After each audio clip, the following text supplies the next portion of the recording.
Jueces 7:9. En el primer capítulo de hoy empezamos con una pregunta para vosotros, pero antes os voy a poner un poco en contexto. En este capítulo se intenta reducir el ejército de Gedeón, porque Dios se lo pide. Y Dios dice: el que tenga miedo y tiemble, que se vuelva y se retire. Y se retiraron 22.000 personas. Solo quedaron 10.000 de las que había.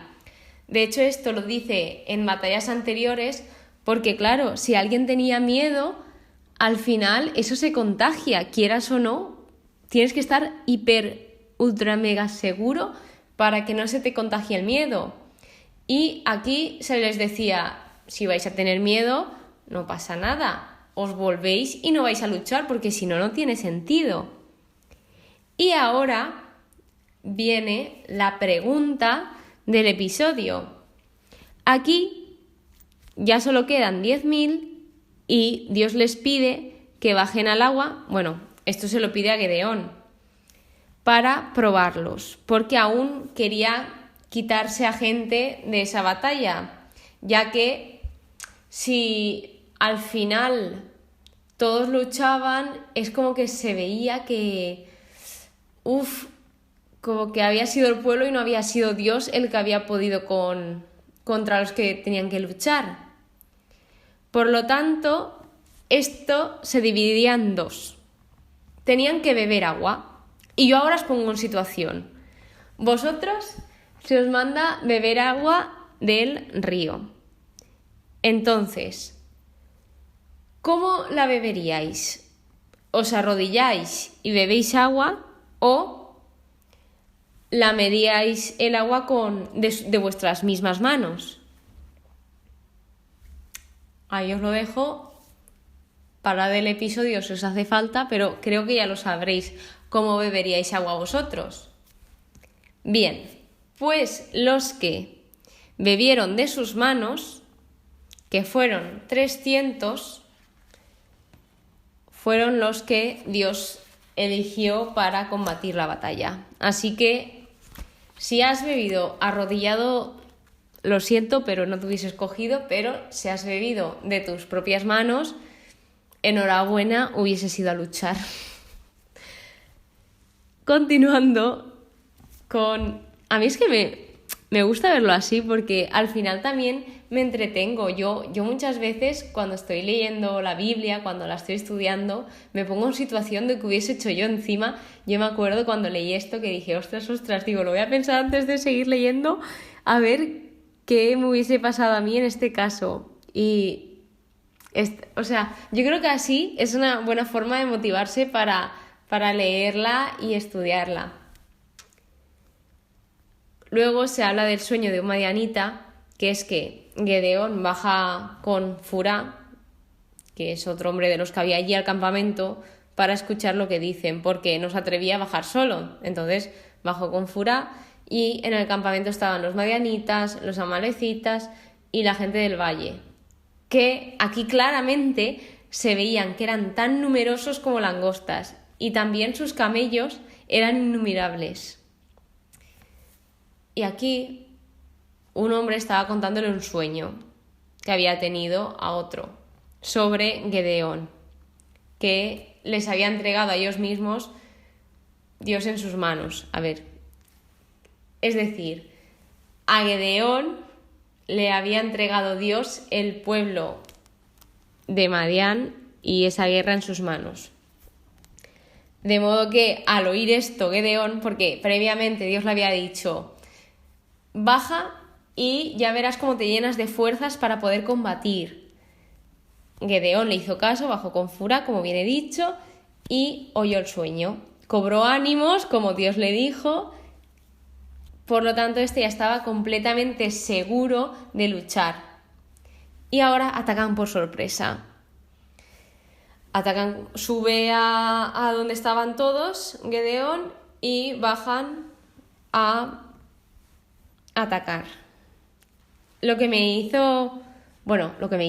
impresionó de esta parte es que empezaban con el grito de por el Señor y por Gedeón. Es decir, que sabían por qué luchaban. El Señor hizo que cada uno volviese la espada contra su compañero. Dios les entrega a Gedeón y a su ejército a este pueblo. Y quería también demostrar su poder al que entre los madianitas se estaban peleando entre ellos, es decir, se mataban entre ellos porque Dios hizo que sucediese eso. Y aquí sacamos que Dios pelea por nosotros, es decir, hace que nuestros enemigos luchen contra nuestros enemigos. La persecución de Madián viene después, que básicamente Neftalí, la tribu de Neftalí, Aser y Manasés perseguían a los madianitas y luego lo que pasó es que les entregaron las cabezas de Oreb y Zeb, que son los jefes madianitas, y así es como acabaron con esa batalla. Siempre es como, primero, terminan con el pueblo enemigo y al final acaban con la vida del rey, que aún no había reyes, de los jefes. No sé, es algo que se nos tiene que quedar de este libro, bueno, sobre todo a mí. El capítulo 8 trata de la susceptibilidad de los eframitas, los de la tribu de Efraín, porque estos vienen a enfadarse porque no se les había avisado, cuando Gedeón sí que los avisó, pero ellos no quisieron ir a luchar y ahora es como que se lo echan en cara. Y les dice Gedeón, lo que he hecho yo puede compararse con lo que habéis hecho vosotros. Y ahí les deja que reflexionen y encima hasta se callan, porque sabían que Gedeón tenía razón. De modo que continúa con la gran victoria de Gedeón en la Transjordania. Se da que tenían hambre y sed, pero ni Sucot ni Penuel, los pueblos estos, les dieron de comer porque aún no habían hecho lo que decían. Es decir, fueron a pedir de comer y cuando pedían decían, por favor, dadnos de comer que vamos ahora contra este pueblo, contra el otro, pero como no lo habían hecho aún, no les dieron nada. Y ahí es cuando Gedeón les dice, bueno, volveré y me vengaré de esto. Porque claro, ellos necesitaban comer, necesitaban beber. Pues bien, finalmente obtienen la victoria sobre Zebaj y Salmuná, que eran los pueblos o ciudades donde ellos decían a los anteriores pueblos que iban a conquistar, que iban a vencer y que no les creyeron. Y aquí se hizo prisioneros a los reyes y se derrotó a todo el ejército. De modo que, como había dicho Gedeón, en Sucot y Penuel vuelve a vengarse y apresó a un joven de Sucot, que éste le dio los nombres de los jefes y ancianos. Así pues, se venga de estos dos pueblos, como bien he dicho antes. Zebaj y Salmuná mataron a los hermanos de Gedeón, pero Yeter no se atrevió a matarlos. Entonces, al final, los que mataron, o mejor dicho, el que mató a Zebaj y Salmuná, que eran los jefes, fue Gedeón. Porque como que se lo dijo a su hijo, pero su hijo, que es Yeter, no quiso. No se atrevió porque era muy joven. Gedeón no acepta ser rey, diciéndoles, no reinaré yo sobre vosotros, ni mi hijo, porque el Señor es quien debe reinar sobre vosotros. Me encanta esto que dijo, de verdad. Es que aquí se ve la fe que Gedeón tenía y cómo le muestra al pueblo que no es el hombre quien debe reinar, sino Dios. Y si reinará el hombre, pues que Dios interceda por él, que el Espíritu interceda por él. Y pidió a cada uno del pueblo, un anillo para el botín de oro para hacer un efod. El efod, si bien recordáis, lo vimos en Éxodo 28, que ahí básicamente decía cómo se realizaba este. El efod era una de las vestiduras sacerdotales, pero según lo que pone en el comentario bíblico que se encuentra aquí en mi Biblia, es que la palabra efod en este contexto designaba un instrumento de adivinación idolátrica destinado por Gedeón al culto de Yahvé. De todas formas, salió mal todo esto y en los últimos años de Gedeón el país estaba en paz durante 40 años, durante su vida. Indica que Gedeón tuvo 70 hijos, que yo cuando lo leí dije, madre mía, pero también indica que tuvo muchas mujeres. Obviamente, si hubiese sido con una, yo creo que la pobre no daría para más ya con tanto hijo, pero no, fueron de diferentes mujeres. Al morir Gedeón, ya tomaron por dios a Baal-Berit y lo último que dice de Gedeón es que los israelitas, el pueblo, no demostraron agradecimiento a la casa de Gedeón. El capítulo 9 y el último capítulo de hoy trata sobre el hijo de Gedeón, Abimelech, que este nombre significa mi padre, un rey. Y este hombre pregunta al pueblo que si querían ser gobernados por 70 hombres, ya que Gedeón tenía 70 hijos, o por uno. Los convence, más o menos, les dice argumentos que se ve que sí que al final consiguieron quedarse con ellos, y lo que hace Abimelech es matar a todos sus hermanos, menos a Jotán, que era el hijo menor de Gedeón. A este no lo mató porque se escondió. Pero hay algo que me llama mucho la atención, porque en la Biblia pone, en varias traducciones que he visto, que mató a los 70 hermanos varones, pero no tiene sentido, porque si Abimelech era uno de los hijos de Gedeón y Jotán era otro, mataría a 68, no a 70. Al no ser que Gedeón tuviese 72 hijos y ya sí que obviamente mató a 70. Esto es algo que me genera un poco de duda. No sé si es que lo he leído mal o qué, pero yo he buscado 1000 veces este versículo y sí que indica que mató a 70, pero si tiene 70 es lo que os he planteado ahora mismo. Ahí se me queda esa duda, ahí se me queda. Finalmente es proclamado rey en Siquén y ahora se viene un apólogo que realiza Jotán, que era el hijo que logró escapar de las manos de su hermano. Y por si no sabéis qué es un apólogo, os lo voy a explicar, que es el sinónimo que se le puede encontrar a apólogo es una parábola.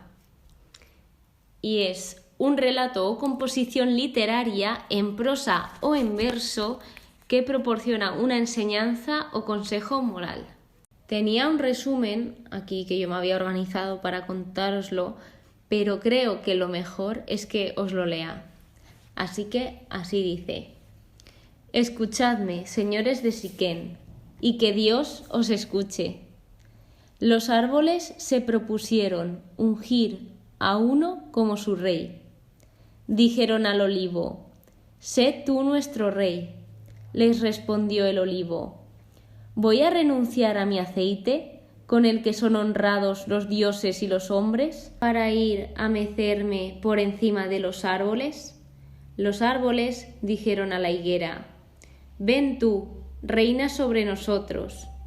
Les respondió la higuera: ¿Voy a renunciar a mi dulzura y a mi sabroso fruto para ir a mecerme por encima de los árboles? Los árboles dijeron a la vid: Ven tú, reina sobre nosotros.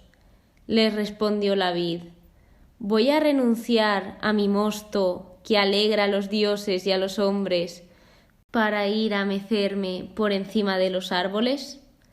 Todos los árboles dijeron a la zarza: Ven tú, reina sobre nosotros. La zarza respondió a los árboles: Si con sinceridad venís a ungirme a mí para reinar sobre vosotros, llegad y cobijaos a mi sombra. Y si no es así, brote fuego de la zarza y devore los cedros del Líbano. Esta es la parábola o apólogo, como lo queráis llamar, de Jotán. Básicamente, con lo que me quedo aquí es que la zarza realmente es un arbusto bajito y no ofrecía ninguna sombra a nadie. A raíz de esta parábola del apólogo, Jotán reflexiona sobre la situación actual a la que se están enfrentando.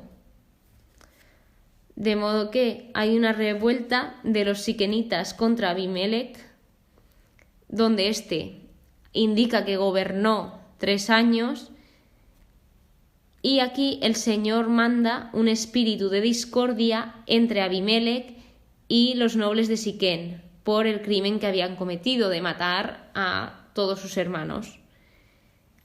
Lo que saco yo de aquí es que Dios puede dar y quitar la paz cuando Él quiera, cuando Él le dé la gana. Él tiene el control. Aquí es donde Gaal, hijo de Obed, se revela y dice: ¿por qué servir a Abimelech? Y empieza a hablar con los del pueblo y se dan cuenta que tiene razón. Por lo tanto, Zebul, que era el gobernador de la ciudad, se enteró y se lo dijo a Abimelech. Entonces Abimelech va contra los siquenitas, gana, y Gaal se da cuenta de que, bueno, esto antes de que pase todo esto, de que ganen, Gaal se da cuenta de que van a atacar. Y aquí es donde Zebul le dice: ¿dónde está tu boca que decía? Y le cuenta todo lo que decía. Es como, mira, por listo, aunque realmente Zebul lo decía por orgullo. De modo que Abimelech derrotó a Siquén y Zebul, echando a Gaal y a sus hermanos, y luego viene la destrucción de Siquén, donde fue a matar a toda la gente que habitaba. Prendieron fuego al templo y ahora iba a prenderle fuego, pero una mujer le tiró sobre su cabeza una piedra de molino y le rompió el cráneo. Lo que yo aquí me apunto, que le daba vergüenza que le matase una mujer, y le dijo a su escudero que le matase para que no constara que había sido una mujer quien le había matado, sino un escudero. Él consideró que morir así era más viril que si se quedaba que le matara una mujer, pero no. Pasase lo que pasase, la que le tiró la piedra y lo dejó inconsciente, casi muerto, fue la mujer. Así que fue la mujer la que pudo con él. Lo último que me gustaría leeros es el último versículo de este capítulo 9, que es: Así devolvió Dios a Abimelech el mal que había hecho a su padre al matar a sus 70 hermanos. Sigo sin entender otra vez lo de 70 hermanos. Serían 68, digo yo. Y así hizo Dios también que recayera sobre la gente de Siquén la culpa que había acarreado su maldad. De este modo se cumplió en ellos la maldición de Jotán, hijo de Jerubal, que era Gedeón. ¿Qué extraemos de aquí? Que debemos considerar si Dios nos advierte algo, porque Jotán les advirtió a todos lo que iba a pasar con esa parábola y luego la reflexión que hizo, pero nadie le escuchó. cuando realmente él sí que Jotan puso a Dios por delante en todo momento. Y esto ha sido el capítulo de hoy. Espero que os haya gustado, que hayáis aprendido algo. Y muchísimas gracias por escucharme un día más. Nos vemos en el siguiente episodio. Que Dios os bendiga.